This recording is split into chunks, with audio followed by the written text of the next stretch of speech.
ಓಂ ಶ್ರೀ ಗುರು ಸಿದ್ಧಲಿಂಗಾಯ ನಮಃ. ವಕ್ರತುಂಡ ಮಹಾಕಾಯ ಕೋಟಿ ಸೂರ್ಯ ಸಮಪ್ರಭ ನಿರ್ವಿಘ್ನಂ ಕುರು ಮೇ ದೇವ ಸರ್ವಕಾರ್ಯೇಷು ಸರ್ವದಃ. ಓಂ ಲಂಬೋದರಾಯ ನಮಃ. ಸಮಸ್ತ ಪವರ್ ಟಿವಿ ವೀಕ್ಷಕ ಬಾಂಧವರಿಗೆಲ್ಲ ಸಂಕಷ್ಟಹರ ಚತುರ್ಥಿಯ ಶುಭಾಶೀರ್ವಾದಗಳನ್ನು ತಿಳಿಸುತ್ತಾ ಪುಷ್ಯ ಮಾಸದ ಸಂಕಷ್ಟಹರ ಚತುರ್ಥಿಯ ವಿಶೇಷತೆಗಳನ್ನು ತಿಳಿದುಕೊಳ್ಳೋಣ ಬನ್ನಿ. ಈ ಸಂಕಷ್ಟಹರ ಚತುರ್ಥಿಯಲ್ಲಿ ಮಹಾಗಣಪತಿಯನ್ನು ನಾವು ಯಾವ ಹೆಸರಿನಿಂದ ಆರಾಧನೆಯನ್ನು ಮಾಡ್ತೀವಿ, ಯಾವ ದೋಷಗಳಿಂದ ನಾವು ಮುಕ್ತಿಯನ್ನು ಪಡೆಯಬಹುದು ಎಂಬುದನ್ನು ಸವಿಸ್ತಾರವಾಗಿ ತಿಳಿದುಕೊಳ್ಳೋಣ.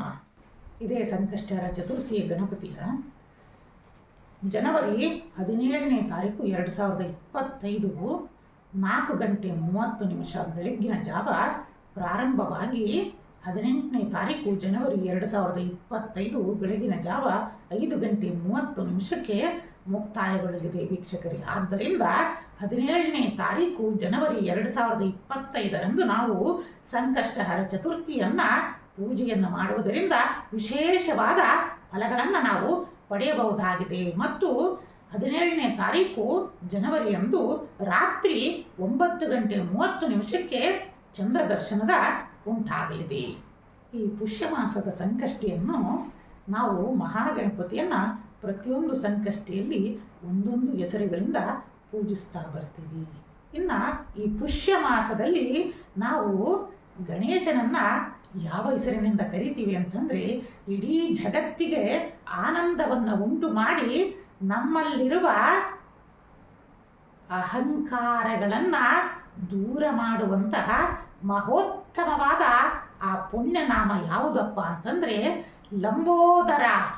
ನೋಡಿ, ಹೆಸರಿನಲ್ಲೇ ಇಡೀ ಜಗತ್ತುಗಳನ್ನು, ಇಡೀ 14 ಲೋಕಗಳನ್ನು ಸಹ ತನ್ನ ಉದರದಲ್ಲಿ ಅಡಗಿಸಿಕೊಂಡು ಇಡೀ ಜಗತ್ತನ್ನು ಸೃಷ್ಟಿ ಸ್ಥಿತಿ ಲಯಗಳನ್ನು ಮಾಡುತ್ತಿರುವ ಆ ಪರಬ್ರಹ್ಮ ರೂಪಿಯಾದ ಭಗವಂತ ಮಹಾಗಣಪತಿಯನ್ನು ನಾವು ಪುಷ್ಯ ಮಾಸದಲ್ಲಿ ಲಂಬೋದರ ಎಂಬ ಹೆಸರಿನಿಂದ ನಾವು ಪೂಜಿಸ್ತೀವಿ. ಆದ್ದರಿಂದ ಪ್ರತಿಯೊಬ್ಬ ಭಕ್ತರೂ ಸಹ ಈ ದಿನ ಓಂ ಲಂಬೋದರಾಯ ನಮಃ ಈ ಮಹಾಮಂತ್ರವನ್ನು ಯಾರು ಶುದ್ಧ ಮನಸ್ಸಿನಿಂದ ಪ್ರಾರ್ಥನೆಯನ್ನು ಜಪವನ್ನು ಮಾಡ್ತಾರಲ್ಲ, ಅವರಿಗೆ ಆ ಲಂಬೋದರನ ಅನುಗ್ರಹದಿಂದ ಸಕಲ ಸೌಭಾಗ್ಯಗಳು ಸಹ ಸಿದ್ಧಿಸ್ತಾ ಹೋಗುತ್ತೆ. ಅಷ್ಟಸಿದ್ಧಿಗಳನ್ನು ಸಹಿತನು ಶೀಘ್ರವಾಗಿ ಅನುಗ್ರಹವನ್ನು ಕೊಡುವನು ಈ ಲಂಬೋದರ ಮಹಾಗಣಪತಿ. ಅಂತಹ ಕಾರುಣ್ಯಮೂರ್ತಿಯೇ ಈ ಭಗವತಿ ಮಹಾಗಣಪತಿ ಆಗಿದ್ದಾನೆ. ಆದ್ದರಿಂದ ಯಾರು ಆಧ್ಯಾತ್ಮಿಕ ಕ್ಷೇತ್ರದಲ್ಲಿ ಉನ್ನತಿಯನ್ನು ಹೊಂದಬೇಕು ಅಂತಂದೇಳಿ ಮುಂದುವರಿತಾ ಇರ್ತಾರೆ ಮತ್ತು ಅನೇಕ ರೀತಿಯಿಂದ ಸಾಧನೆಯನ್ನು ಮಾಡಬೇಕು ಅಂತ ಮುಂದುವರಿತಾ ಇರ್ತಾರೆ, ಆದರೆ ತನ್ನಲ್ಲೇ ಒಂದು ರೀತಿಯಿಂದ ಅಹಂಕಾರಾದಿಗಳು ಉಂಟಾಗ್ತಾ ಹೋಗ್ಬಿಡ್ತವೆ. ಆದ್ದರಿಂದ ನಾವು ಜಗತ್ತಿನಲ್ಲಿ ಏನಾದರೂ ಒಂದು ಸಾಧನೆಯನ್ನು ಮಾಡಬೇಕು ಅಂತಂದರೆ ಏನಪ್ಪ ಮಾಡಬೇಕು ಅಂದರೆ, ಮೊದಲನೆಯ ಮೆಟ್ಟಿಲು ಈ ಅಹಂಕಾರವನ್ನು ಜಯಿಸಬೇಕು. ಈ ಅಹಂಕಾರವನ್ನು ನಾವು ಜಯಿಸಬೇಕು ಅಂತಂದರೆ ಅದಕ್ಕೆ ಯಾರ ಅನುಗ್ರಹ ಬೇಕು ಅಂತಂದರೆ ಈ ಲಂಬೋದರ ಮಹಾಗಣಪತಿಯ ಅನುಗ್ರಹ ನಮಗೆ ಬೇಕೇ ಬೇಕು ವೀಕ್ಷಕರೇ. ಆದ್ದರಿಂದ ಸರ್ವರು ವಿದ್ಯಾರ್ಥಿಗಳಿಂದ ಹಿಡಿದು ಪ್ರತಿಯೊಬ್ಬರೂ ಸಹ ಈ ಲಂಬೋದರನನ್ನು ಆರಾಧನೆಯನ್ನು ಮಾಡುವುದರಿಂದ ಸಕಲ ಸಿದ್ಧಿಗಳನ್ನು ಪಡಿತಾ ಹೋಗ್ತೀವಿ. ಈ ಪುಷ್ಯ ಮಾಸದ ಸಂಕಷ್ಟಿಯನ್ನು ನಾವು ಮಹಾಗಣಪತಿಯನ್ನು ಪ್ರತಿಯೊಂದು ಸಂಕಷ್ಟಿಯಲ್ಲಿ ಒಂದೊಂದು ಹೆಸರುಗಳಿಂದ ಪೂಜಿಸ್ತಾ ಬರ್ತೀವಿ. ಇನ್ನು ಈ ಪುಷ್ಯ ಮಾಸದಲ್ಲಿ ನಾವು ಗಣೇಶನನ್ನು ಯಾವ ಹೆಸರಿನಿಂದ ಕರಿತೀವಿ ಅಂತಂದರೆ, ಇಡೀ ಜಗತ್ತಿಗೆ ಆನಂದವನ್ನು ಉಂಟು ಮಾಡಿ ನಮ್ಮಲ್ಲಿರುವ ಅಹಂಕಾರಗಳನ್ನು ದೂರ ಮಾಡುವಂತಹ ಮಹೋತ್ತಮವಾದ ಆ ಪುಣ್ಯನಾಮ ಯಾವುದಪ್ಪ ಅಂತಂದರೆ ಲಂಬೋದರ. ನೋಡಿ, ಹೆಸರಿನಲ್ಲೇ ಇಡೀ ಜಗತ್ತುಗಳನ್ನು, ಇಡೀ 14 ಲೋಕಗಳನ್ನು ಸಹ ತನ್ನ ಉದರದಲ್ಲಿ ಅಡಗಿಸಿಕೊಂಡು ಇಡೀ ಜಗತ್ತನ್ನು ಸೃಷ್ಟಿ ಸ್ಥಿತಿ ಲಯಗಳನ್ನು ಮಾಡುತ್ತಿರುವ ಆ ಪರಬ್ರಹ್ಮ ರೂಪಿಯಾದ ಭಗವಂತ ಮಹಾಗಣಪತಿಯನ್ನು ನಾವು ಪುಷ್ಯ ಮಾಸದಲ್ಲಿ ಲಂಬೋದರ ಎಂಬ ಹೆಸರಿನಿಂದ ನಾವು ಪೂಜಿಸ್ತೀವಿ. ಆದ್ದರಿಂದ ಪ್ರತಿಯೊಬ್ಬ ಭಕ್ತರೂ ಸಹ ಈ ದಿನ ಓಂ ಲಂಬೋದರಾಯ ನಮಃ ಈ ಮಹಾಮಂತ್ರವನ್ನ ಯಾರು ಶುದ್ಧ ಮನಸ್ಸಿನಿಂದ ಪ್ರಾರ್ಥನೆಯನ್ನ ಜಪವನ್ನ ಮಾಡ್ತಾರಲ್ಲ ಅವರಿಗೆ ಆ ಲಂಬೋದರನ ಅನುಗ್ರಹದಿಂದ ಸಕಲ ಸೌಭಾಗ್ಯಗಳು ಸಹ ಸಿದ್ಧಿಸ್ತಾ ಹೋಗುತ್ತೆ. ಅಷ್ಟಸಿದ್ಧಿಗಳನ್ನು ಸಹಿತನು ಶೀಘ್ರವಾಗಿ ಅನುಗ್ರಹವನ್ನು ಕೊಡುವನು ಈ ಲಂಬೋದರ ಮಹಾಗಣಪತಿ.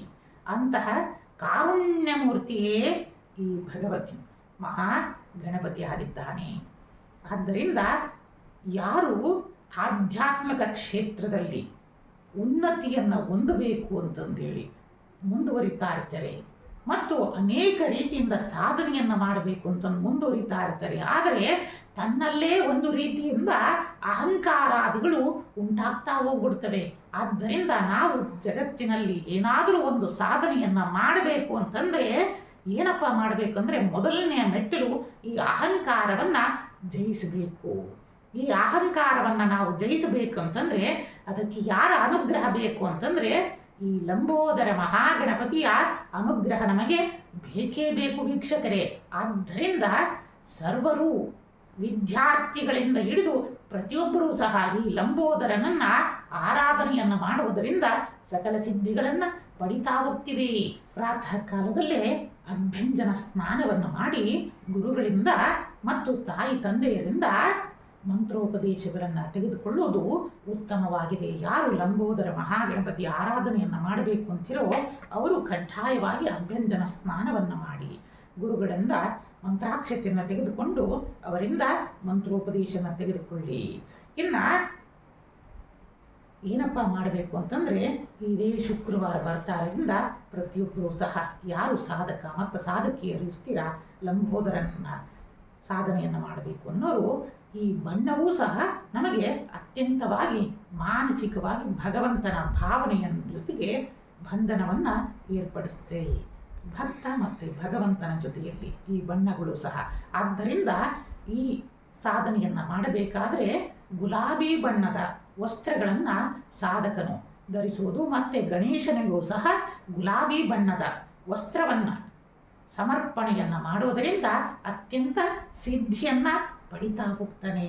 ಆದಷ್ಟು ನನಗೆ ಉಪವಾಸ ಮಾಡಲಿಕ್ಕೆ ಸಾಧ್ಯ ಇಲ್ಲ ಅನ್ನೋರು ಸಾತ್ವಿಕವಾದ ಆಹಾರಗಳನ್ನು ಪಡೆಯಬಹುದಾಗಿದೆ. ಇನ್ನು ನಮ್ಮ ಎಲ್ಲ ಪವರ್ ಟಿವಿ ವೀಕ್ಷಕರಿಗೆಲ್ಲ ತಿಳಿಸ್ತಾ ಇರೋದು ಏನಂತಂದರೆ ಉಪವಾಸ ಅಂತಂದರೆ ನಾವು ಏಕಾಗ್ರ ಚಿತ್ತದಿಂದ ಶುದ್ಧ ಮನಸ್ಸಿನಿಂದ ಸದಾ ಒಳ್ಳೆಯ ಆಲೋಚನೆಗಳನ್ನು ಮಾಡುವುದು, ಒಳ್ಳೆಯ ಕಾರ್ಯಗಳನ್ನು ಮಾಡುವುದು ಆ ಭಗವಂತನಿಗೆ ಸಮರ್ಪಣೆ ಆಗುತ್ತೆ. ಆದ್ದರಿಂದ ಭಗವಂತ ನಮ್ಮಲ್ಲಿ ಅಪೇಕ್ಷಿಸೋದು ಇದನ್ನು ಮಾತ್ರ, ಶುದ್ಧ ಮನಸ್ಸನ್ನು. ಅಂದರೆ ಆ ಸಾಧಕ ಶುದ್ಧ ಮನಸ್ಸಿನಿಂದ ತನ್ನ ಮನಸ್ಸನ್ನು ಅಂತಂದರೆ ಹತ್ತಿರವಾಗಿಟ್ಟು ಆ ಗಣೇಶನ ಬಳಿಯಲ್ಲಿ ವಾಸವನ್ನು ಮಾಡುವುದು. ಆದ್ದರಿಂದ ನಾವುಗಳು ಸಹ ಇಂತಹ ಉಪವಾಸವನ್ನು ಮಾಡ್ತಾ ಬನ್ನಿ. ಇನ್ನು ಪೂಜಾ ಸಮಯ ಸಂಜೆ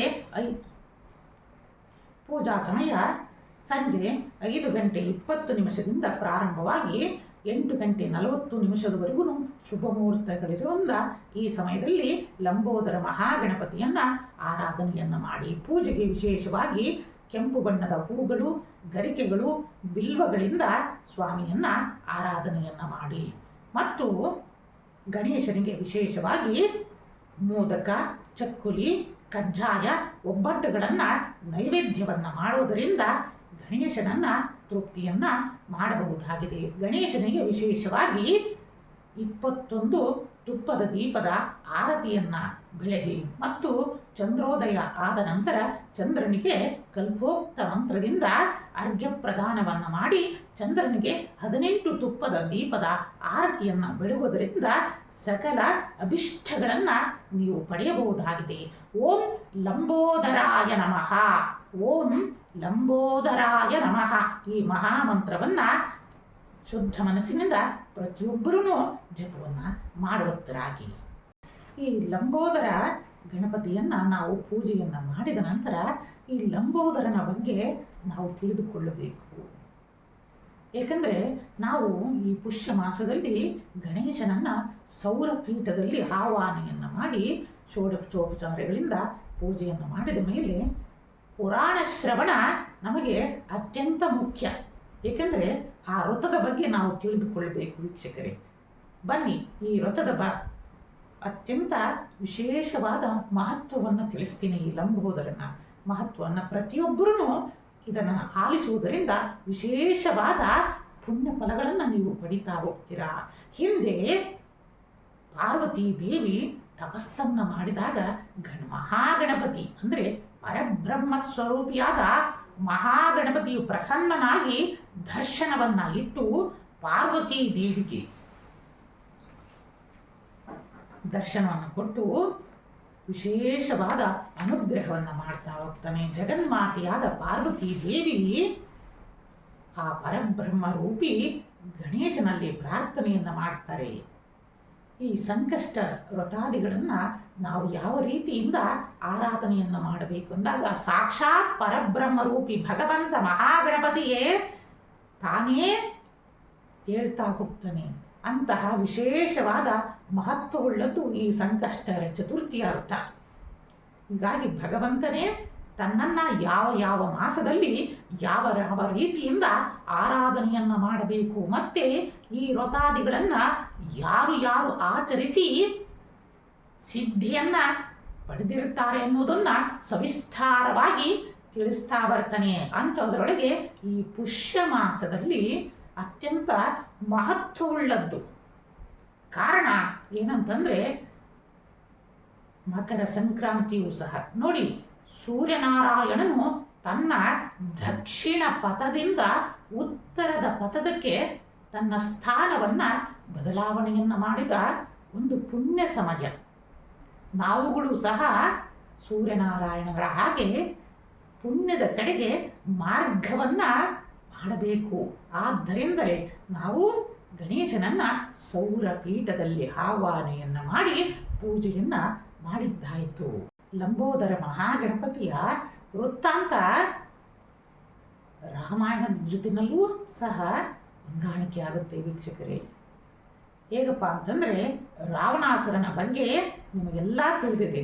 ಮಹಾನ್ ಶಿವಭಕ್ತ ಕೂಡ ಮತ್ತು ವೇದಜ್ಞಾನಿ, ಮಹಾನ್ ವಿದ್ವಾಂಸ, ಇಂತಹ ಪರಮಭಕ್ತನಾದ ಶಿವಭಕ್ತ ಅಂತ ರಾವಣ ಎಡವಿದ್ದಿಯಲ್ಲಿ ನೋಡಿ, ಹೀಗೆ ಇದ್ದವನು ಒಂದು ಸಾಮ್ರಾಜ್ಯವನ್ನೇ ಕಟ್ಟಿದವನು.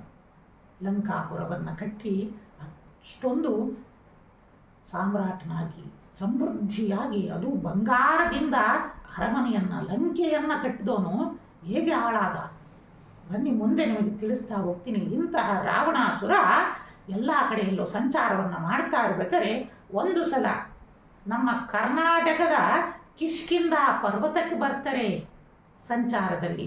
ಆ ಕಿಷ್ಕಿಂಧ ಪರ್ವತದಲ್ಲಿ ಮಹಾಬಲಿಯಾದ ವಾಲಿ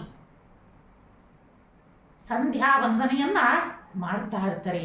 ಆ ಸಂಧ್ಯಾ ವಂದನೆಯನ್ನು ಮಾಡ್ತಾ ಇರ್ಬೇಕಾದ್ರೆ ರಾವಣಾಸುರ ಹೇಳ್ತಾನೆ, ನಾನು ಅಂತ ಮಹಾನ್ ಅಸುರ, ಮಹಾನ್ ಶಿವಭಕ್ತ ಬಂದಿದ್ದೀನಿ, ನೀನು ಒಂದು ನಮಸ್ಕಾರವನ್ನು ಮಾಡ್ತಾ ಇಲ್ಲ, ನನ್ನನ್ನು ಗುರುತು ಇಡ್ತಾ ಇಲ್ಲ ಅಂತಂದು ಅಷ್ಟೊಂದು ಅವನ ಮುಂದೆ ತನ್ನ ಬಗ್ಗೆ ಹೇಳ್ತಾ ಇರ್ತಾನೆ. ಅಷ್ಟೊಂದು ಅಹಂಕಾರವನ್ನು ತೋರುತ್ತಾ ಇದ್ದಾಗ ವಾಲಿ ಅದನ್ನು ಏನೂ ಗಮನಿಸಲ್ದಲೇ ನೋಡಿ ಎಂಥ ಮಹಾ ಬಲಶಾಲಿ ಅನ್ನೋದನ್ನ ಇಲ್ಲಿ ತಿಳಿಸ್ತಾ ಹೋಗ್ತಾರೆ. ವಾಲಿಯ ಪರಾಕ್ರಮವನ್ನು ತನ್ನ ಸಂಧ್ಯಾ ವಂದನೆಗೆ ಎಲ್ಲಿ ವಿಘ್ನ ಉಂಟಾಗುತ್ತೆ ಅಂತಂದು ಅವನು ರಾವಣ ಹೇಳ್ತಾನೆ, ನಾನಂತ ಮಹಾಬಲಶಾಲಿ, ಕೈಲಾಸವನ್ನೇ ಎತ್ತಿದವನು, ಶಿವನಿಂದ ಚಂದ್ರಹಾಸವನ್ನು ಪಡೆದವನು, ಶಿವನಿಂದಲೇ ರಾವಣ ಎಂಬ ಬಿರುದಾವಳಿಗಳನ್ನು ಪಡೆದವನು ನಾನು ಅಂತಂದು ಹೇಳಿದಾಗ ಆ ವಾಲಿ ಇದನ್ನು ಯಾವುದನ್ನು ಗಮನಿಸಿದರೆ ತನ್ನ ಬಾಲದಿಂದ ಎತ್ತಿ ತನ್ನ ಕಂಕುಳಲ್ಲಿ ಅವನನ್ನು ಅದುಮಿಟ್ಟುಕೊಂಡು ತನ್ನ ಸಂಧ್ಯಾಕಾಲವನ್ನು ಮತ್ತು ಸೂರ್ಯನಿಗೆ ಅರ್ಘ್ಯ ಪ್ರದಾನವನ್ನು ಮಾಡ್ತಾನೆ. ಎಂತಹ ವಿಚಿತ್ರ ನೋಡಿ, ಅಂತಹ ದಶಾನನ ರಾವಣನನ್ನು ತನ್ನ ಬಾಲದಿಂದ ಬಂಧಿಸಿ ತನ್ನ ಕಂಕುಳಲ್ಲಿ ಅವನನ್ನು ಬಂಧನೆಯನ್ನು ಮಾಡಿ ಮತ್ತು ಸಂಧ್ಯಾ ವಂದನೆ ಆದ ನಂತರ ಆ ರಾವಣನನ್ನು ತೆಗೆದುಕೊಂಡು ತನ್ನ ಮಗುವಿನ ತೊಟ್ಟಿಲಿಗೆ ಆಟದ ಬೊಂಬೆಯಾಗಿ ಕಟ್ತಾನೆ ರಾವಣನನ್ನ. ಆಗ ರಾವಣ ಯೋಚನೆಯನ್ನು ಮಾಡ್ತಾನೆ, ನೋಡಿ ಎಷ್ಟೋ ದೇವಾನುದೇವತೆಗಳ ಮುಂದೆ ಮತ್ತೆ ಕುಬೇರ, ಅಷ್ಟದಿಕ್ಪಾಲಕರು ಮತ್ತು ನವಗ್ರಹಗಳನ್ನೇ ಬಂಧನದಲ್ಲಿಟ್ಟಿರುವ ರಾವಣನನ್ನ ವಾಲಿ ತನ್ನ ಒಂದು ಬಾಲದಿಂದ ಬಂಧನವನ್ನು ಮಾಡಿ ತನ್ನ ಮಗನ ತೊಟ್ಟಿಲಿಗೆ ಆಟಿಕೆಯನ್ನಾಗಿ ಮಾಡಿಬಿಟ್ಟಿದ್ದಾನೆ. ಆಗ ರಾವಣ ಯೋಚನೆಯನ್ನು ಮಾಡ್ತಾನೆ, ಇಂಥ ತ್ರಿಭುವನ ಪರಾಕ್ರಮಿಯಾದ ರಾವಣಾಸುರನಿಗೆ ಇಂಥ ಪಾಡು ಬಂತಲ್ಲ ಅಂತಂದೇಳಿ ಮನಸ್ಸಿನಲ್ಲಿ ಕೊರುತ್ತಾನೆ. ಆಗ ನಾರದರನ್ನು ಅದೇ ಸಮಯಕ್ಕೆ ನಾರದರು ಬಂದಾಗ ನಾರದರಿಂದ ಕೇಳ್ತಾನೆ, ನನಗೆ ಯಾಕೆ ಇಂಥ ದುಸ್ಥಿತಿ ಉಂಟಾಯಿತು, ಪರಮ ಶಿವಭಕ್ತನಾದ ನನಗೆ ಯಾಕೆ ಹಿಂಗಾಯಿತು ಅಂದಾಗ ಆಗ ನಾರದರು ಎಲ್ಲವನ್ನು ವಿಚಾರಿಸಿ ಅವರಿಗೆ ಈ ಸಂಕಷ್ಟಹರ ಚತುರ್ಥಿಯ ತಿಳಿಸ್ತಾರೆ. ಮಹಾಗಣಪತಿಯನ್ನು ಆರಾಧನೆಯನ್ನು ಮಾಡು, ಅದರೊಳಗೂ ಲಂಬೋದರ ಮಹಾಗಣಪತಿಯನ್ನು ಆರಾಧನೆಯನ್ನು ಮಾಡು ಅಂತಂದೇಳಿ ತಿಳಿಸ್ತಾರೆ. ಆ ತಿಳಿಸಿದ ಪುಷ್ಯ ಮಾಸದಲ್ಲಿ ನಾರದ ಭಗವಾನರು ರಾವಣನಿಗೆ ಈ ವ್ರತದ ಮಹಾತ್ಮೆಯನ್ನು ತಿಳಿಸಿದ್ದರಿಂದ ಪುಷ್ಯ ಮಾಸದಲ್ಲಿ ನಾವು ಸಂಕಷ್ಟರ ಚತುರ್ಥಿಯಲ್ಲಿ ಲಂಬೋದರ ಎಂಬ ಹೆಸರಿನಿಂದ ನಾವು ಪೂಜಿಸಲ್ಪಡ್ತೀವಿ. ಇಂತಹ ಲಂಬೋದರನ ಅನುಗ್ರಹದಿಂದ ರಾವಣಾಸುರನಿಗೆ ಇದ್ದ ಬಂಧನ ಭಯ ನಿವಾರಣೆಯಾಯಿತು. ವಾಲಿ ಮತ್ತು ರಾವಣರ ನಡುವೆ ಸ್ನೇಹ ಸಂಬಂಧ ಉಂಟಾಗಿತು ಮತ್ತು ವಾಲಿ ರಾವಣನನ್ನು ಅತ್ಯಂತ ಗೌರವಪೂರ್ವಕವಾಗಿ ತನ್ನ ರಾಜ್ಯದಿಂದ ಬಿಡುಗಡೆಗೊಳಿಸ್ತಾನೆ. ಹೀಗೆ ಬಿಡುಗಡೆಗೊಳಿಸಿದಾಗ ರಾವಣನು ಸನಿಗೆ ಒಂದು ಹಿತೋಪದೇಶವನ್ನು ಹೇಳ್ತಾನೆ. ಏನಪ್ಪ ಅಂತಂದರೆ ತನ್ನ ಸ್ನೇಹಿತನಿಗೆ, ನೀನು ಎಲ್ಲ ವಿದ್ವಾಂಸ ಇದ್ದೀಯಾ, ಪರಮ ಜ್ಞಾನಿಯಾಗಿದ್ದೀಯಾ, ಪರಮ ಶಿವಭಕ್ತನಾಗಿದ್ದೀಯಾ, ಈ ಎಲ್ಲ ಇದ್ರೂ ಸಹ ನಿನ್ನಲ್ಲಿ ಅಹಂಕಾರ ಹೆಚ್ಚಾಗಿರುವುದೇ ನಿನ್ನ ದುಸ್ಥಿತಿಗೆ ನಾಶ ಉಂಟಾಗ್ತಾ ಇದೆ ರಾವಣ. ಆದ್ದರಿಂದ ನಿನ್ನ ಅಹಂಕಾರವನ್ನು ತ್ಯಜಿಸು ಅಂತಂದೇಳಿ ನೋಡಿ ಸ್ನೇಹಿತನಾದವನು ತನ್ನ ಗೆಳೆಯನಿಗೆ ಹೇಳ್ತಾನೆ. ಆದರೆ ರಾವಣ ಏನು ಮಾಡ್ತಾನೆ, ಆಯ್ತು ಬಿಡ್ತೀನಿ ಅಂತಂದೇಳಿ ಎಲ್ಲಿಂದ ಹೇಳ್ತಾನೆ, ತನ್ನ ಕಂಠದಿಂದ ಹೇಳ್ತಾನೆ ಅಷ್ಟೇ. ನೋಡಿ ನಿಜವಾದ ಗೆಳೆಯ ಅಲ್ಲಿ ರಾವಣನಿಗೆ ಹೇಳಿದ, ಬಿಟ್ಬಿಡು ಇದನ್ನು, ನಿನಗೆ ಒಂದು ವಿನಾಶದ ಸಂಕೇತ ಅಂತಂದು. ಆದರೂ ಅವನು ಕೇಳಲೇ ಇಲ್ಲ, ತನ್ನ ಅಸುರ ಬುದ್ಧಿಯನ್ನು ತೋರಿಸಿದ. ನೋಡಿ ಈ ಕಥೆಯಿಂದ ನಮಗೇನು ಗೊತ್ತಾಗುತ್ತಪ್ಪ ಅಂತಂದರೆ, ಇವತ್ತಿನ ದಿನವೂ ಸಹ ಈಗಿನ ಯುಗಮಾನದಲ್ಲಿ ನಾವುಗಳು ಸಹ ಏನಪ್ಪ ಮಾಡ್ತಾ ಇದ್ದೀವಿ ಅಂತಂದರೆ, ನಾವುಗಳು ಯಾರೂ ಹೃದಯವನ್ನು ಬಿಚ್ಚಿ ಮಾತಾಡೋದಿಲ್ಲ, ಎಲ್ಲದೂ ಕಂಠದಲ್ಲಿ ಮಾತಾಡ್ತೀವಿ. ಹೌದಲ್ವಾ? ಹಾಯ್ ಬಾಯ್, ಟೀ ಆಯ್ತಾ, ಟೀ ಕುಡಿದ್ರಾ ಅಷ್ಟೇ ಹೊರತು ಇಂದಿನ ಸಂಬಂಧಗಳು ಉಂಟಾಗ್ತಾ ಇಲ್ಲ, ಹೃದಯದಿಂದ ಮಾತುಗಳೇ ಬರ್ತಾ ಇಲ್ಲ. ಸ್ವಲ್ಪ ನೀವೆಲ್ಲರೂ ಯೋಚನೆಯನ್ನು ಮಾಡಿ, ಏಟಿಯಿಂದ ಹಿಂದೆ ನೋಡಿ, ಹಿಂದೆ ಇರುವ ಅನೇಕ ನಿಮ್ಮ ಹಿರಿಯರನ್ನು ಕೇಳಿ, ಅವರು ಹೃದಯವನ್ನು ಬಿಚ್ಚಿ ಮಾತಾಡ್ತಾ ಇದ್ರು. ಆದರೆ ಇವತ್ತಿನ ದಿನ ಎಲ್ಲದೂ ಫ್ಯಾಷನ್ ಆಗಿದೆ, ಒಂಥರ ಸ್ಟೈಲ್ ಆಗಿಬಿಟ್ಟಿದೆ. ಏನಪ್ಪ ಅಂದರೆ ಏನನ್ನೂ ಹೃದಯದಿಂದ ಮಾತಾಡೋದಿಲ್ಲ, ಎಲ್ಲ ಫಿಲ್ಟ್ರ್ ಮಾಡೋದು. ಹೀಗಾಗಿ ಹೃದಯವನ್ನು ಸಂಕುಚಿತಗೊಳಿಸಿ ಇವತ್ತಿನ ದಿನ ಏನಾಗ್ತಾ ಇದೆ, ಹೃದಯ ಸ್ತಂಭನಗಳು ಉಂಟಾಗ್ತಾ ಇದ್ದಾವೆ. ಅಂದರೆ ನೀವು ಹೃದಯವನ್ನು ಬಿಚ್ಚಿ ಮಾತಾಡ್ತಾ ಇಲ್ಲ. ಹಿಂದೆ ನೋಡಿ, ನಿಮ್ಮ ಹಿರಿಯರನ್ನ, ತಾಯಿ ತಂದೆ ಎಲ್ಲರನ್ನೂ ಕೇಳಿ, ಎಲ್ಲೋ ಊರಿಗೆ ಒಂದು ಇಲ್ಲ ಎಷ್ಟೂ ಇಲ್ಲ, ಆಗ ಹಾರ್ಟ್ ಅಟ್ಯಾಕ್ ಅನ್ನೋದೇ ತುಂಬ ರೇರತ್ತು. ಆದರೆ ಇವತ್ತಿನ ಪ್ರಮಾಣ ಪ್ರತಿಯೊಂದು ಸೆಕೆಂಡುಗಳಿಗೂ ಇಡೀ ವಿಶ್ವಾದ್ಯಂತ ಉಂಟಾಗ್ತಾ ಹೋಗ್ತಾ ಇದ್ದೀವಿ. ಆದ್ದರಿಂದ ನಾವುಗಳು ಸಹ ಭಗವಂತನ ಜೊತೆಗೆ ಹೃದಯದಿಂದ ಮಾತನಾಡಬೇಕಂತೆ. ಆಗ ಮಾತ್ರ ಭಗವಂತನ ಅನುಗ್ರಹವನ್ನು ನಮಗೆ ಪಡೀಲಿಕ್ಕೆ ಸಾಧ್ಯ ಉಂಟಾಗುತ್ತೆ. ಪ್ರತಿಯೊಬ್ಬ ಶಿಷ್ಯಂದಿರು ಸಹ ಹೇಗೆ ನಿಮ್ಮ ಗುರುಗಳ ಬಳಿನಲ್ಲಿ ಮಾತಾಡ್ತಾ ಇದ್ದಾರೆ, ಕಂಠದಿಂದ ಅಷ್ಟೇ, ಹೃದಯಪೂರ್ವಕವಾಗಿ ಯಾರೂ ಸಹ ಪರಿಪಾಲನೆಯನ್ನು ಮಾಡ್ತಾ ಇಲ್ಲ. ಆಗ ಮಾತ್ರ ನಮ್ಮ ಸನಾತನ ಧರ್ಮ ಅಭ್ಯುದಯವನ್ನು ಕಾಣಲಿಕ್ಕೆ ಒಂದು ಉಂಟಾಗುತ್ತೆ. ಆದ್ದರಿಂದ ಈ ಲಂಬೋದರನ ವ್ರತದಿಂದ ನಾವು ಏನಪ್ಪ ತಿಳ್ಕೋಬೇಕು ಅಂತಂದರೆ, ನಾವುಗಳೆಲ್ಲ ಹೃದಯವನ್ನು ಶುದ್ಧವಾಗಿ ಇಟ್ಕೋಬೇಕು, ಮನಸ್ಸನ್ನು ಶುದ್ಧವಾಗಿ ಇಟ್ಕೋಬೇಕು ಅಂತಂದರೆ ಆದಷ್ಟು ಹೃದಯದಿಂದ ನಾವು ಅಂತರಾತ್ಮದಿಂದ ಮಾತನಾಡುವುದನ್ನು ಕಲಿಯೋಣ. ಆ ಲಂಬೋದರನ ಅನುಗ್ರಹವನ್ನು ಪ್ರತಿಯೊಬ್ಬರೂ ಪಡೆಯಬೇಕು. ಆಗ ಮಾತ್ರ ಮನುಷ್ಯ ಹೇಳ್ತಾ ಇರ್ತಾನೆ, ಗುರುಗಳೇ ನನಗೆ ಎಷ್ಟೇ ಒಂದು ಮಾಡಿದ್ರೂ ಯಶಸ್ಸು ಸಿಗ್ತಾ ಇಲ್ಲ, ಅನೇಕ ವಿಘ್ನಬಾಧೆಗಳೇ ಉಂಟಾಗ್ತಾ ಇದ್ದಾವೆ. ಆದ್ದರಿಂದ ಪ್ರತಿಯೊಬ್ಬರೂ ಸಹ ಇನ್ನು ಮುಂದೆ ಗುರುಗಳಲ್ಲಿ, ತಾಯಿ ತಂದೆಗಳ ಬಳಿಯಲ್ಲಿ, ದೈವದ ಬಳಿಯಲ್ಲಿ ಹೃದಯಪೂರ್ವಕವಾಗಿ ಮಾತನಾಡೋಣ ಕಲಿಯೋಣ. ಆದ್ದರಿಂದ ಪ್ರತಿಯೊಬ್ಬ ವ್ಯಕ್ತಿಗಳೂ ಸಹ ಒಂದು ಸಂಕಲ್ಪವನ್ನು ಮಾಡೋಣ.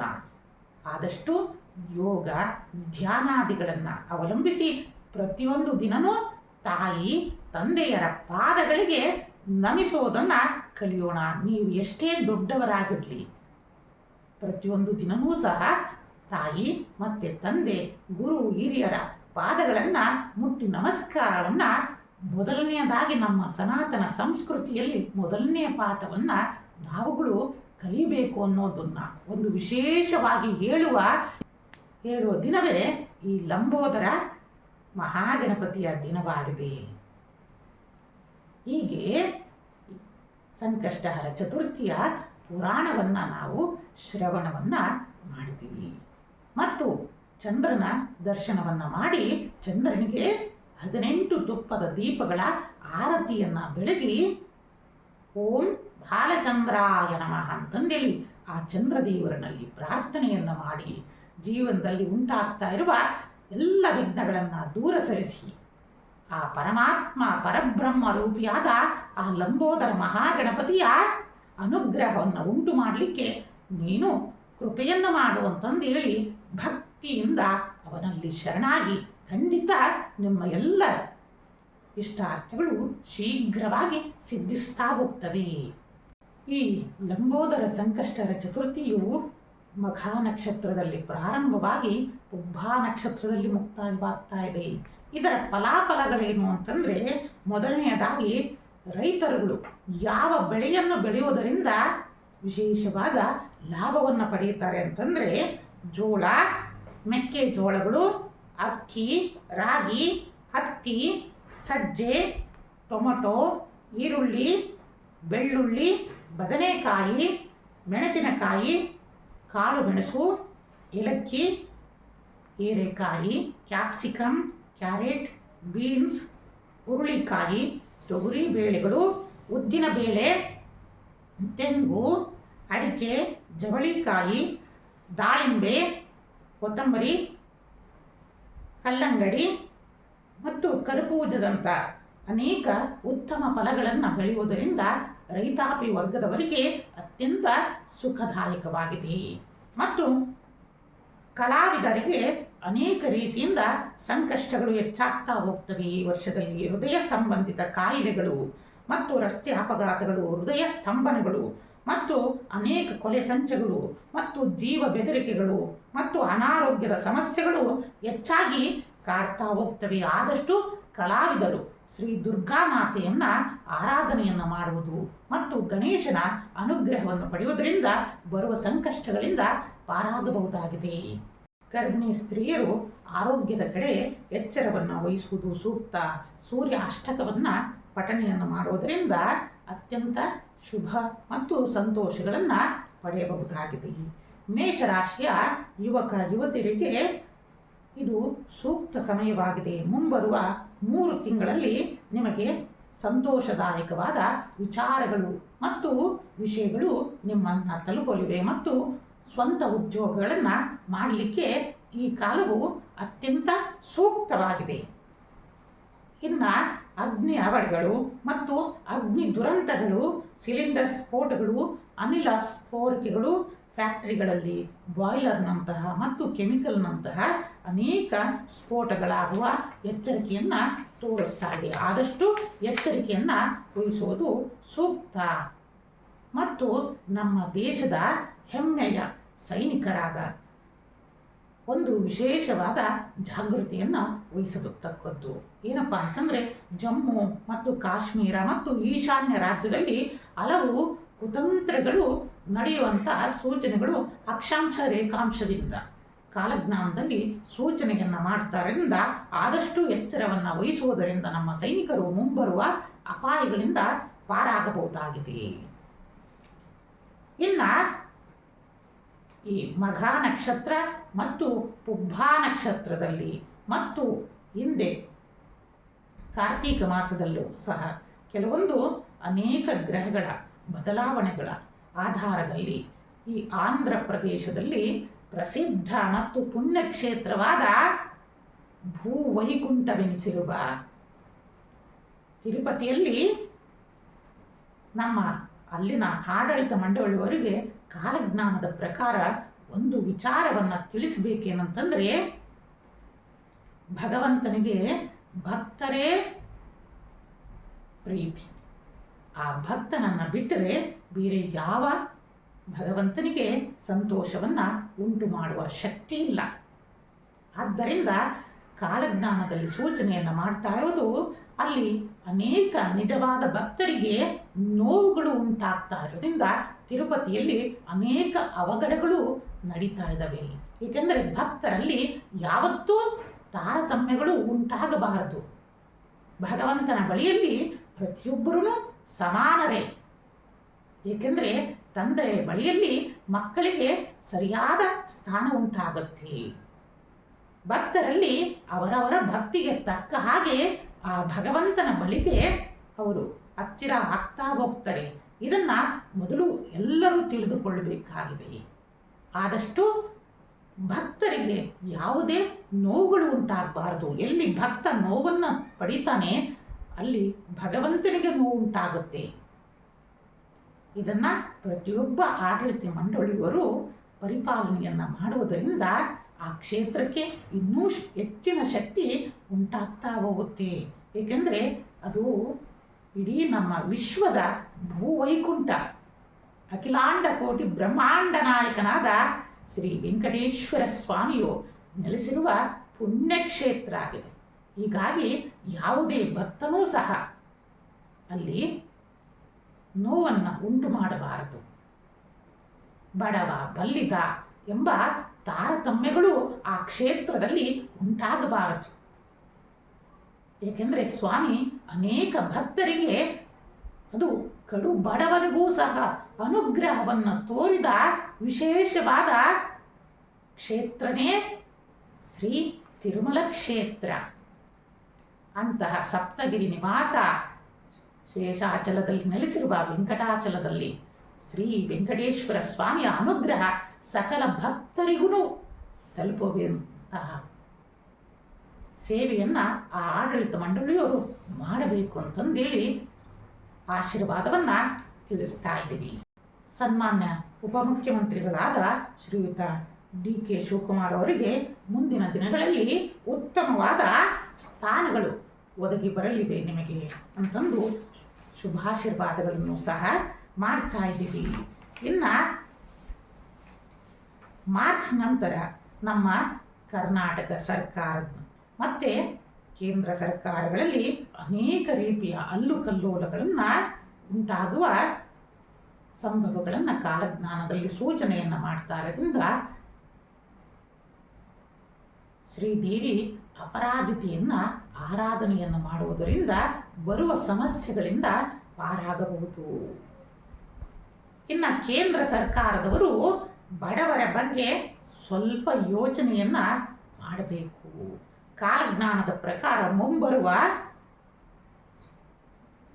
ದಿನಗಳಲ್ಲಿ ಅದರೊಳಗೂ ಕಾಲಜ್ಞಾನದಲ್ಲಿ ಏನಪ್ಪ ಸೂಚನೆಯನ್ನು ಮಾಡ್ತಾ ಇದೆ ಅಂತಂದರೆ, ವಿಶೇಷವಾಗಿ ಪ್ರಶ್ನಾಶಾಸ್ತ್ರದಲ್ಲಿ ನೋಡಿದಾಗ ಈ GST ಅನ್ನುವ ದೊಡ್ಡ ಅಸ್ತ್ರವೇ ಈ ಕೇಂದ್ರ ಸರ್ಕಾರಕ್ಕೆ ಮುಂದಿನ ದಿನಗಳಲ್ಲಿ ನಿಮಗೆ ಮುಳ್ಳಾಗಲಿದೆ. ಆದಷ್ಟು ಬಡವರ ಬಗ್ಗೆ ಕಾಳಜಿಯನ್ನು ವಹಿಸುವುದು, ಬಡ ಜನರ ಪರವಾಗಿ ಅತ್ಯಂತ ಅನೇಕ ಕೆಲಸಗಳನ್ನು ಮಾಡುವುದನ್ನು ಕೈಗೊಂಡರೆ ಆಗ ಮಾತ್ರ ಮುಂದಿನ ದಿನಗಳಲ್ಲಿ ನಿಮಗೆ ಉತ್ತಮವಾದ ಫಲಿತಾಂಶಗಳು ಉಂಟಾಗಲಿವೆ. ಅನೇಕ ಜನಪ್ರಿಯ ಕಾರ್ಯಕ್ರಮಗಳನ್ನು ಬಡವರ ಪರವಾಗಿ ಹಮ್ಮಿಕೊಂಡಿದ್ದೇ ಆಗಿದ್ದರೆ ಮತ್ತು ಆದಷ್ಟು ಇಲ್ಲಿ ಎಚ್ಚರಿಸ್ತಾ ಇರುವ ಈ GSTಯನ್ನು ಕಡೆಗಣಿಸಬೇಡಿ. ಆದಷ್ಟು ಕೊಂಚ ನೀವು ಯೋಚನೆಯನ್ನು ಮಾಡಿ ಬಡವರ ಪರವಾಗಿ ಇದ್ದಾಗ ಮಾತ್ರ ಮುಂದಿನ ದಿನಗಳಲ್ಲಿ ನಿಮಗೆ ಅತ್ಯಂತ ಜನಪ್ರಿಯ ಉಂಟಾಗುತ್ತೆ. ಇಲ್ಲವಾದರೆ ಈ ಅಸ್ತ್ರವೇ ನಿಮಗೆ ಮುಳ್ಳಾಗಲಿದೆ. ಕೊಂಚ ಎಚ್ಚೆತ್ತುಕೊಂಡು ನೀವುಗಳು ಮುಂದುವರೆದರೆ ಮುಂದೆ ಉತ್ತಮವಾದ ಫಲವನ್ನು ಪಡೆಯಬಹುದಾಗಿದೆ. ಸನ್ಮಾನ್ಯ ಕಾಂಗ್ರೆಸ್ನ ರಾಷ್ಟ್ರೀಯ ಕಾಂಗ್ರೆಸ್ ಅಧ್ಯಕ್ಷರಾದ ಶ್ರೀಯುತ ಮಲ್ಲಿಕಾರ್ಜುನ್ ಖರ್ಗೆಯವರು ಸಹ ತಮ್ಮ ಆರೋಗ್ಯದ ಕಡೆ ಗಮನ ಹರಿಸುವುದು ಸೂಕ್ತ. ಹೃದಯ ಸಂಬಂಧಿತ ಮತ್ತು ಉಸಿರಾಟದ ಸಮಸ್ಯೆಗೆ ಸಂಬಂಧಪಟ್ಟ ಅನೇಕ ಕಾಯಿಲೆಗಳು ಮುಂಬರುವ ದಿನಗಳಲ್ಲಿ ಬಾಧಿಸಲಿವೆ. ಆದಷ್ಟು ನೀವು ಎಚ್ಚರವನ್ನು ವಹಿಸುವುದು ಸೂಕ್ತ. ಏಕೆಂದರೆ ನಿಮ್ಮೆಲ್ಲರ ಸೇವೆ ನಮ್ಮೆಲ್ಲರಿಗೂ ಬೇಕಾಗಿದೆ. ಆದ್ದರಿಂದ ಆರೋಗ್ಯದ ಕಡೆ ಅತಿ ಹೆಚ್ಚಿನ ಒಲವನ್ನು ತೋರಬೇಕಾಗಿ ಶುಭಾಶೀರ್ವಾದವನ್ನು ತಿಳಿಸ್ತಾ ಇದ್ದೀವಿ. ಲಂಬೋದರ ಮಹಾಗಣಪತಿಯ ಈ ವ್ರತದಿಂದ ನಾವು ಏನಪ್ಪ ತಿಳಿದುಕೊಳ್ಳಬೇಕು ಅಂತಂದರೆ ಮತ್ತು ನಮ್ಮ ಜೀವನದಲ್ಲಿ ಏನನ್ನು ಅಳವಡಿಸಿಕೊಳ್ಳಬೇಕು. ಏಕೆಂದರೆ ನಾವು ಇಷ್ಟು ದಿನ ಬೆಳಗ್ಗಿನಿಂದ ಅಭ್ಯಂಜನ ಸ್ನಾನದಿಂದ ರಾತ್ರಿ ಚಂದ್ರೋದಯವರೆಗೂ ಸಹ ಎಲ್ಲ ಕಾರ್ಯಗಳನ್ನು ಮಾಡಿದ್ದೀವಿ. ಕೊನೆಯಲ್ಲಿ ಒಂದನ್ನು ಯೋಚನೆಯನ್ನು ಮಾಡಿ, ಈ ದಿನದಲ್ಲಿ ನಾನು ಏನನ್ನ ಮಾಡಿದೆ ಅಂತಂದರೆ ಒಂದನ್ನಾದರೂ ಆ ಚಂದ್ರದೇವನಿಗೆ ತ್ಯಾಗವನ್ನು ಮಾಡಿ ಅರ್ಪಣೆಯನ್ನು ಮಾಡಿ. ಏನಪ್ಪ ಮಾಡೋಣ ಅಂತಂದರೆ ನಮ್ಮ ಎಲ್ಲ ವೀಕ್ಷಕರಿಗೂ ಮತ್ತು ನಮ್ಮ ಎಲ್ಲ ಶಿಷ್ಯಂದಿರಿನಲ್ಲಿ ಕೇಳ್ತಾ ಇದ್ದೀವಿ, ನಮ್ಮೆಲ್ಲರಲ್ಲಿರುವ ಅಹಂಕಾರವನ್ನು ತ್ಯಾಗವನ್ನು ಮಾಡೋಣ. ಆಗ ಮಾತ್ರ ನಾವು ಜೀವನದಲ್ಲಿ ಯಶಸ್ಸನ್ನು ಪಡೆಯಬಹುದಾಗಿದೆ. ಏಕೆಂದರೆ ಪ್ರತಿಯೊಬ್ಬ ಮನುಷ್ಯನು ಏನನ್ನ ಯೋಚನೆ ಮಾಡ್ತಾನೆ, ತನ್ನ ಹಿಂದೆ 4 ಜನ ಇದ್ದರೆ ಅವನ ತಲೆನೇ ತಿರುಗಿ ಹೋಗ್ಬಿಡುತ್ತೆ. ನಾನು ಮಾಡೋದೇ ಸರಿಯಾಗಿದೆ ಅಂತ ಹುಂಬುತನವನ್ನು ಆ ಮತಿ ಕೆಡಿಸ್ಬಿಡುತ್ತೆ. ಆದ್ದರಿಂದ ನಮ್ಮ ಜೀವನದಲ್ಲಿ ಇಂತಹ ಎಲ್ಲ ಖಾರವನ್ನು ನಾವು ತಿಂದು ಜೀರ್ಣ ಮಾಡ್ಕೋಬಹುದು. ಆಹಾರ ಪದಾರ್ಥಗಳಲ್ಲಿ ಸಿಗುವ ಎಲ್ಲ ಖಾರಗಳನ್ನು. ಆದರೆ ಈ ಖಾರವನ್ನು ಯಾವ ಮನುಷ್ಯ ತಿಂತಾನಲ್ಲ ಇದು ಜೀರ್ಣನೇ ಆಗಲ್ಲ. ಆ ಖಾರ ನಮ್ಮ ವಿನಾಶದ ಹತ್ತಿರಕ್ಕೆ ಕರೆದುಕೊಂಡು ಹೋಗ್ಬಿಡುತ್ತೆಪ್ಪ. ಆದ್ದರಿಂದ ಈ ಖಾರ ಇಂಥ ಅಹಂಕಾರ, ನಾನೆಂಬ ಅಹಂಕಾರ ದೂರವಾಗಿ ಬಿಡಲಿ ಅಂತಂದೇಳಿ ಆ ಪ್ರಭು ಪರಬ್ರಹ್ಮ ಸ್ವರೂಪಿಯಾದ ಲಂಬೋದರನಲ್ಲಿ ನಾವು ಭಕ್ತಿಪೂರ್ವಕವಾಗಿ ಶರಣಾಗತಿಯನ್ನು ಪಡೆಯೋಣ. ಜೀವನದಲ್ಲಿ ಯಶಸ್ಸನ್ನು ಕೊಡು, ಸಿದ್ಧಿಯನ್ನು ಕೊಡು. ನಾವು ಈ ಪ್ರಕೃತಿಗೆ ಏನನ್ನಾದರೂ ಕೊಡುಗೆಯನ್ನು ಕೊಟ್ಟು ಹೋಗೋಣ ಅಂತಂದು ಆ ಭಗವಂತನಲ್ಲಿ ನಿರ್ಮಲ ಮನಸ್ಸಿನಿಂದ ಪ್ರಾರ್ಥನೆಯನ್ನು ಮಾಡಿ, ಸಮಾಜಕ್ಕೋಸ್ಕರ ಪ್ರಾರ್ಥನೆಯನ್ನು ಮಾಡಿ, ಇಡೀ ವಿಶ್ವದ ಮಂಗಲವನ್ನು ಕೋರುತ್ತಾ ಆ ಪರಬ್ರಹ್ಮ ರೂಪಿಯಾದ ಲಂಬೋದರನಲ್ಲಿ ಪ್ರಾರ್ಥಿಸೋಣ. ಇಡೀ ಜಗತ್ತಿಗೆ ಎಲ್ಲ ಲೋಕಗಳಿಗೂ ಪರಮ ಮಂಗಳವನ್ನು ಉಂಟು ಮಾಡಲಿ ಅಂತಂದು ಹೇಳಿ ಪ್ರಾರ್ಥಿಸುತ್ತಾ ಪರಮದಯಾಳು ಶ್ರೀ ಸಿದ್ಧಲಿಂಗೇಶ್ವರರು ಜಗನ್ಮಾತೆಯಾದ ಇಷ್ಟಕಾಮೇಶ್ವರಿಯೊಡನೆ ಲಂಬೋದರ ಮಹಾಗಣಪತಿಯು ಸಮಸ್ತ ಪವರ್ ಟಿವಿಯ ವೀಕ್ಷಕ ಬಾಂಧವರಿಗೆ ಮತ್ತು ಸಕಲ ಸದ್ಭಕ್ತ ಮತ್ತು ಶಿಷ್ಯರೊಂದರೆಲ್ಲ ಚತುರ್ವಿಧ ಫಲಪುರುಷಾರ್ಥಗಳನ್ನು ನೀಡಿ ಸಕಲ ವಾಂಛಿತಾರ್ಥಗಳನ್ನು ಈಡೇರಿಸಲಿ ಅಂತಂದೇಳಿ ಶುಭಾಶೀರ್ವಾದವನ್ನು ನೀಡುತ್ತಾ ಓಂ ನಮಃ ಶಿವಾಯ.